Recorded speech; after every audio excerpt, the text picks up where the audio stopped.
अस्सलाम वालेकुम। Second year physics chapter number 18 के न्यूमेरिकल स्टार्ट कर रहे हैं। हमने 11, 12, 13, 14 कर लिया है। 15 के इसलिए नहीं कर रहे क्योंकि उसमें 2 या 3 किस्म के न्यूमेरिकल हैं जो बुक के बार बार आते हैं।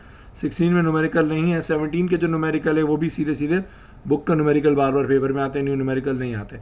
अब हम बात करें चैप्टर नंबर 18 की, उसमें कुछ डिफरेंट टॉपिक्स है, उसको डिस्कस करते हैं। 2018 का क्वेश्चन नंबर 2 पार्ट 6 में कहता है व्हाट इज द वेवलेंथ। आपको वेवलेंथ बतानी है of third spectral line of Paschen series. कहता है पास्टन सीरीज जो है उसके थर्ड स्पेक्ट्रल लाइन की जो है आपको बतानी है, यानी कि थर्ड स्पेक्ट्रल लाइन जो है पास्टन सीरीज की आपको बतानी है हाइड्रोजन एटम में क्या होगी। सो आपको देखें एक चीज़ पता होनी चाहिए, जो पास्टन सीरीज होती है उसमें हम जो NF लिखते हैं, यानी फाइनल आप कह लें जो आपका N होता है वो होता है 3। अब देखें ये सीरीज होती है 5 नंबर्स आपको लाजमी याद रखने हैं। पहली होती है लाइमन जिसको कहते हैं NF इक्वल टू 1, दूसरी होती है बाल्मर जिसमें NF2 होता है, तीसरी होती है पास्टन जिसमें NF3 होता है, चौथी होती है ब्रैकेट उसको NF4 कहते हैं, पांचवी होती है पीफंड जिसमें NF5 होता है। अब आपको कह रहा है जो पास्टन सीरीज है वहां पर जो आया कहाँ से आया, थर्ड स्पेक्ट्रल लाइन से। तो देखें पास्टन सीरीज खुद कहते हैं 3 को, तो अब आप उससे जो थर्ड लाइन कह रहे हैं थर्ड स्पेक्ट्रल, तो अगर ये आपके पास NF जो था 3 था, यानी NF खुद ऑलरेडी 3 होता है, तो इस थर्ड स्पेक्ट्रल लाइन का मतलब 3, यानी 3 से ऊपर हम चले जाएं 4, 5, 6, तो इसका मतलब ये 6 से जो है नीचे आ रहा है थर्ड में। सो आप में इसको आप देख सकते हैं यहाँ पर आपको NI जो दिया हुआ डेट इज 6, NF क्या है 3। याद रहे NF हमेशा आपको पता होता है। पास्टन का मतलब NF क्या होगा 3। अब वो कह रहा है 3 में तो आया, कहाँ से आया, थर्ड स्पेक्ट्रल लाइन, यानी कि वो जहाँ मौजूद था वहाँ से थर्ड यानी 3 स्टेप वो क्या करके नीचे चला गया है।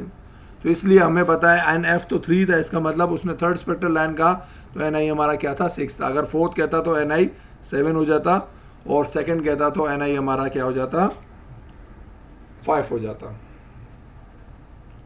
ठीक है। सो अब हम क्या करते हैं, हमें RH रेडबर्ग कांस्टेंट की वैल्यू गिवन है, वो लिख दिया आपने, और आपको लैम्डा यानी वेवलेंथ फाइंड करनी है। 1/लैम्डा का फॉर्मूला होता है RH 1/NF square minus NI square 1/NI square. अब हम क्या करेंगे, वैल्यूज पुट कर देंगे। RH जो फिक्स कांस्टेंट वैल्यू वो लिखी 1 की जगह 1, NF की जगह 3 का स्क्वायर माइनस 6 का स्क्वायर।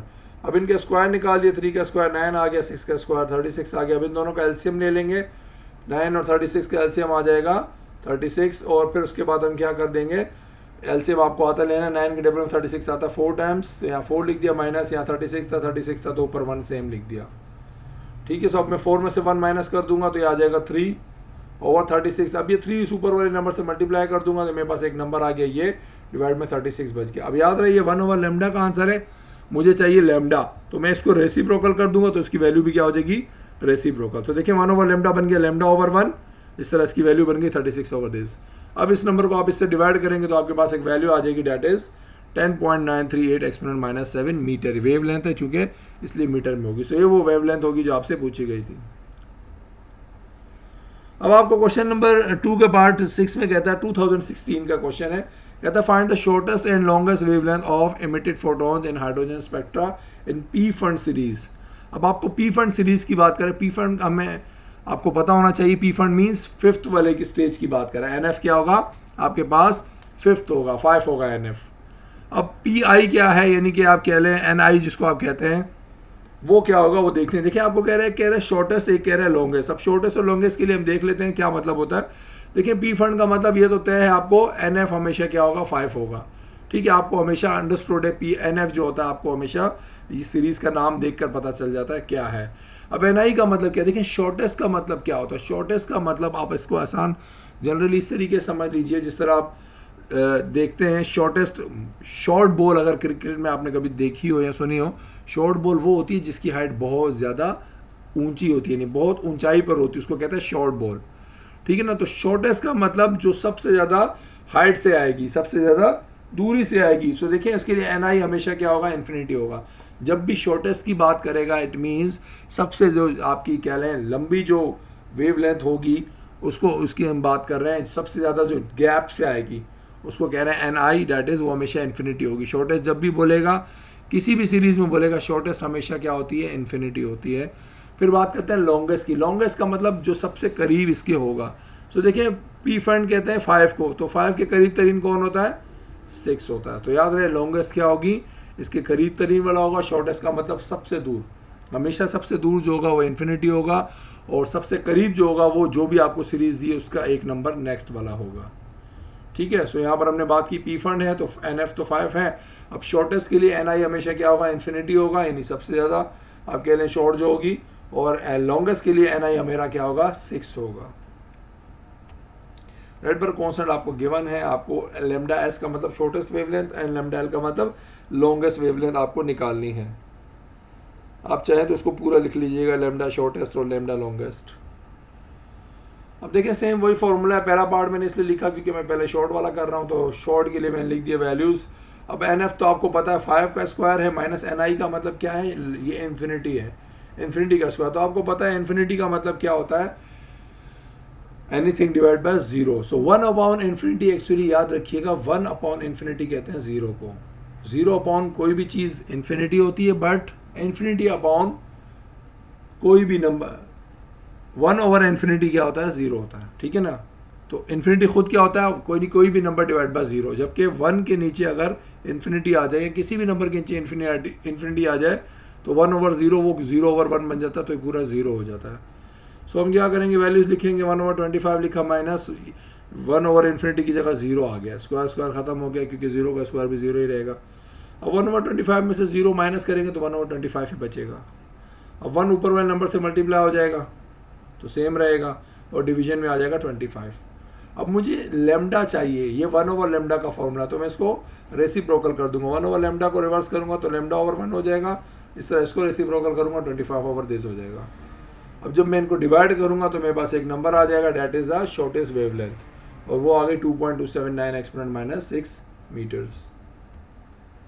अब बात करते हैं लॉन्गेस्ट की, तो देखें लॉन्गेस्ट में NF तो आपको पता है हमेशा एक ही है इस क्वेश्चन के अंदर, और NI क्या है, अब आपके 6 है, क्योंकि हमने डिस्कस किया जो करीब तरीन होगा 5 के करीब तरीन 6 होगा, इस तरीके से 4 के करीब तरीन 5 होगा, 3 के करीब तरीन 4 होगा, ये सारे आपको इस तरह याद रखने हैं।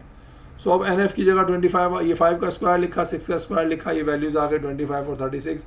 अब 25 और 36 आपस में हम क्या करेंगे, इनका एलसीएम ले लेंगे, डेट इज 900। अब क्या करेंगे, इनको हम इस तरीके से, इसको हमने मल्टीप्लाई किया तो इस तरीके में आप क्या करें, क्रॉस मल्टीप्लाई कर लें। जब एलसीएम इस तरीके से भी ले सकते हैं, आप इन दोनों को मल्टीप्लाई करें और इनके आंसर्स को क्रॉस मल्टीप्लाई करें। सो 36 यहाँ आ गया, माइनस 25 यहाँ आ गया, 36 में 25 निकाले, आपके पास बच गया 11। अब 11 को इस नंबर से मैंने मल्टीप्लाई कर दिया तो मेरे पास एक नंबर आ गया, डेट इज 12.067 एक्सपोनेंट 7 ओवर 900। याद रहे 1 ओवर लेमडा का आंसर है, मुझे लेमडा चाहिए, रेसिप्रोकल दोनों को कर दूंगा, ये भी रेसिप्रोकल हो गया, ये भी रेसिप्रोकल हो गया, इसको इससे डिवाइड किया तो मेरे पास एक वेवलेंथ आ गई, डेट इज 7.458 एक्सपोनेंट माइनस 6। सो ये वो वेवलेंथ होगी जो लॉन्गेस्ट होगी। फिर 2015 का क्वेश्चन नंबर 2 पार्ट नंबर 11 में आपको कहता है find the shortest wavelength of photon emitted in the Balmer series. अब देखें बाल्मर सीरीज से शॉर्टेस्ट पूछ रहा है, तो याद रहे शॉर्टेस्ट तो कहीं से भी पूछे, आपको हमेशा पता होनी चाहिए शॉर्टेस्ट क्या होगी, इन्फिनिटी से आएगी। जबकि लॉन्गेस्ट अगर यहाँ लॉन्गेस्ट भी पूछता तो बाल्मर कहते हैं 2 को, तो बाल्मर के लिए लॉन्गेस्ट क्या होती, 3 होती। ठीक है, याद रहे जो भी लॉन्गेस्ट होगी आपकी जो स्टेज होती है उससे एक नंबर ऊपर वाले को लॉन्गेस्ट कहते हैं, जबकि शॉर्टेस्ट हमेशा किसे कहते हैं, जो इन्फिनिटी से आता है। इसको आसान तरीके से याद रखिए। ठीक है, आपको कहता है आप शॉर्टेस्ट वेवलेंथ बतानी है, बट उसके साथ साथ बाल्मर सीरीज में, और आपको कहता है एनर्जी भी आपको बतानी है, लेकिन किसमें, इलेक्ट्रॉन वोल्ट में। ईवी का मतलब होता है इलेक्ट्रॉन वोल्ट, ये भी एनर्जी का एक यूनिट है। सो देखिए आपको डेटा दिया हुआ है, चूंकि बाल्मर सीरीज दी इसलिए हमें पता है NF क्या हो गया, 2 हो गया, और NI क्या होगा, इन्फिनिटी होगा, क्योंकि आपको पता है शॉर्टेस्ट का लफ्ज यूज किया तो इन्फिनिटी हो जाएगा। फिर आपको एनर्जी भी बतानी है, रेड पर कॉन्स्टेंट दिया हुआ है, एनर्जी भी आपको बतानी है और शॉर्टेस्ट वेवलेंथ भी आपको बतानी है। सो सबसे पहले हम वेवलेंथ निकालेंगे, और आपने फॉर्मूला लगाया, इसका जो फॉर्मूला हमने अभी तक डिस्कस किया है 1 ओवर लेमडा इक्वल्स टू ये वैल्यूज पुट कर दिया। अब NF की जगह 2 का स्क्वायर लगा दिया, इन्फिनिटी की जगह स्क्वायर। याद रहे 1 ओवर इन्फिनिटी हमेशा क्या होता है, 0 होता है। सो 1 ओवर 2 का स्क्वायर निकाला, 1 ओवर 4 माइनस इस पूरी की टर्म आ गई 0। 1 ओवर 4 में से आप 0 माइनस करेंगे तो 1 ओवर 4 ही आएगा। अब 1 इस ऊपर वाले नंबर से मल्टीप्लाई हो रहा है तो उसको मल्टीप्लाई कर देंगे और डिवाइड में 4 इस तरह लिख देंगे। अब मुझे 1 ओवर लेमडा के बजाय लेमडा चाहिए, इसको रेसिप्रोकल कर दूंगा तो इसकी वैल्यू भी रेसिप्रोकल हो जाएगी। जब इनको डिवाइड करूंगा तो मेरे पास एक वैल्यू आ जाएगी, that is 3.647 exponent minus 7 metres. ये आपकी शॉर्टेस्ट वेवलेंथ आ गई। अब चूंकि यहाँ लॉन्गेस्ट नहीं पूछी तो हम वो नहीं निकालेंगे, अब चूंकि एनर्जी पूछा है, हम एनर्जी निकालेंगे, तो एनर्जी का फॉर्मूला होता है E=H न्यू। न्यू कहते हैं फ्रिक्वेंसी को। तो आपको ये भी पता होना चाहिए न्यू खुद बराबर होता है C/λ के, ठीक है ना। सो यहाँ पर न्यू की जगह मैं लिख दूंगा H के बाद C/λ। H की जगह H लिखा, न्यू की जगह C/λ लिख दिया, क्योंकि उसका फॉर्मूला होता है। अगर आपको फ्रिक्वेंसी दी होती डायरेक्टली हम मल्टीप्लाई कर देते, बट ज़्यादातर केसेस में फ्रिक्वेंसी नहीं दी होती, इसलिए हमेशा हम C/λ लिखते हैं, क्योंकि C स्पीड ऑफ लाइट है, वो हमेशा आपको ज़बानी भी पता होती है, और लैम्डा आप सवाल में हमेशा निकाल लेंगे, जो अभी जिस तरह हमने निकाली है। सो मैंने H एक कांस्टेंट होता है, उसकी वैल्यू लिख दी मैंने 6.63 एक्सपोनेंट -34। C भी कांस्टेंट है 3 एक्सपोनेंट 8। लैम्डा आपने अभी निकाला 3.46 एक्सपोनेंट -7।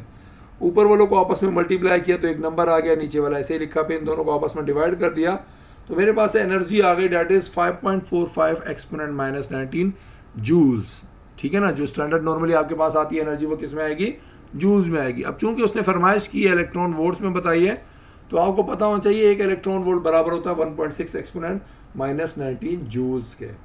ये इलेक्ट्रॉन का चार्ज भी होता है, आपको याद रखना है। सो एक इलेक्ट्रॉन वोल्ट बराबर है 1.6 एक्सपोनेंट -19 जूल्स के।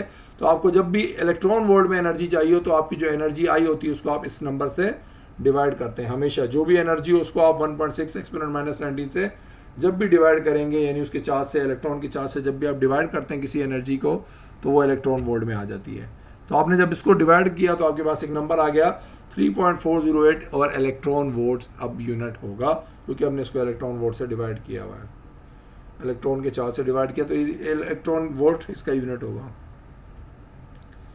लास्ट न्यूमेरिकल करते हैं, उसमें कहता है photon of what minimum energy is required to excite a hydrogen atom from n=1 to n=3। आपको कहता है फोटोन है, उसकी कम से कम एनर्जी क्या होगी अगर वो जो है n1 से n3 तक जाना चाहता है, ठीक है। तो आपको ni हम कह लें इसको, या nf कह लें आप, ठीक है ना। ये ni है आपके पास,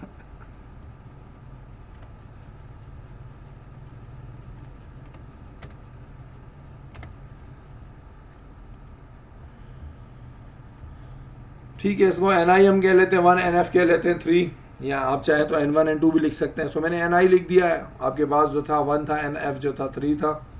आपको क्या करना है, एनर्जी फाइंड करनी है,